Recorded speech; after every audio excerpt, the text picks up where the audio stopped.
बल्किस रियाज लाखों के हिसाब से पाकिस्तानी अमेरिका में रहाइश पजीर हैं, जो अच्छी जिंदगी गुजारने के लिए पाकिस्तान से खोज करके इस मुल्क में आबाद हुए हैं। अच्छी जिंदगी से मुराद रुपए पैसे ले लीजिए, वो तो उन्हें मिल जाता है, मगर तरह तरह के मसाइल से दो चार होना पड़ता है। अमेरिका के जिस घर में ठहरी हुई थी, वहां पर एक मुलाजिमा जो कि पाकिस्तानी थी, इसने रू रू कर अपनी दास्तान सुनाई कि कैसे अमेरिका में बेहतर रोजगार के लिए अपने शौहर के साथ आई थी। हर दुख और सुख में इसका साथ दिया, इतनी मेहनत की कि दोनों ने मिलकर खाने पीने की अशिया का स्टोर खोल लिया। देखते ही देखते इसके दिन फिर गए, हालात इतने अच्छे हो गए कि बीवी ने स्टोर में जाना बंद कर दिया और घरदारी में मसरूफ हो गई थी। लड़के जो उन्होंने को थे अच्छे स्कूलों में पढ़ रहे थे कि अचानक मियाँ को किया सूझी कि उसने दूसरी शादी कर ली, लेकिन बीवी को इस बात की खबर तक न होने दी, यहाँ तक कि उसे तलाक भी दे दी। एक रोज इसके बेटे ने माँ से कहा, जारी है अम्मी, आपको मालूम है कि डैडी ने दूसरी शादी कर ली है और आपको तलाक दे दी है। ये सुनकर इस खातून के होश जाते रहे। जांच पड़ताल की तो वाकई इसके शौहर ने इसे तलाक दे दी थी।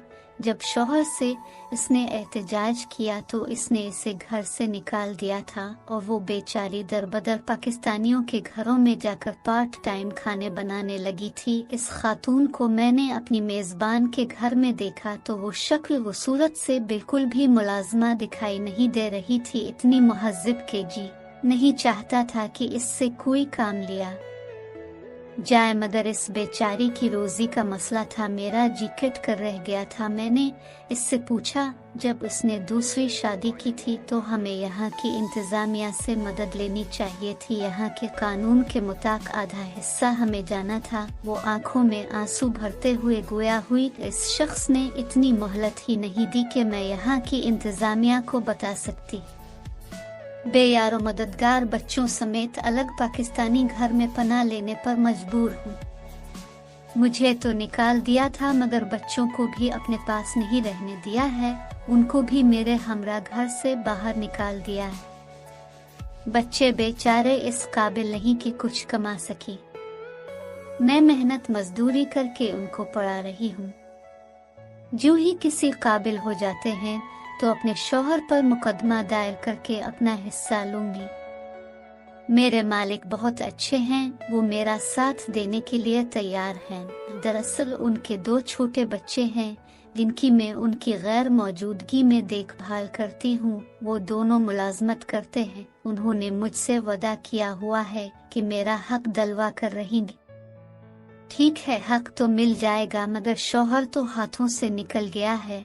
वाकई तुम ठीक कहती हो, मगर ऐसे शौहर के पास रहने से अलहदगी ही अच्छी है। दुख सुख में तुमने साथ दिया और जब अच्छे दिन आए वो खुशहाल हुआ तो तुमने नजरें फेर ले। ऐसे लोगों को जरूर सजा मिलनी चाहिए।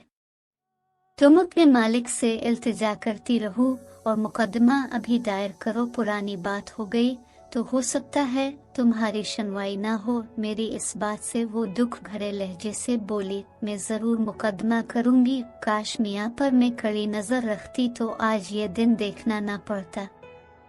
जब स्टोर अच्छा खासा चल पड़ा तो एक अमरीकी औरत ने मेरे मियाँ से इल्तिजा करके नौकरी हासिल कर ली थी और सारा वक्त वो शौहर के साथ काम करने लगी थे। न जाने चुपके से उन्होंने शादी रचली कि मुझे कानो कान खबर तक न हुई। आज मैं अपने बारे नसीब को रो रही हूँ। वापस वतन किस मुन से जाऊँ, वहाँ मेरी कितनी बेइज्जती होगी। उसकी दुख भरी बातों से मेरा जी कट कर रह गया था।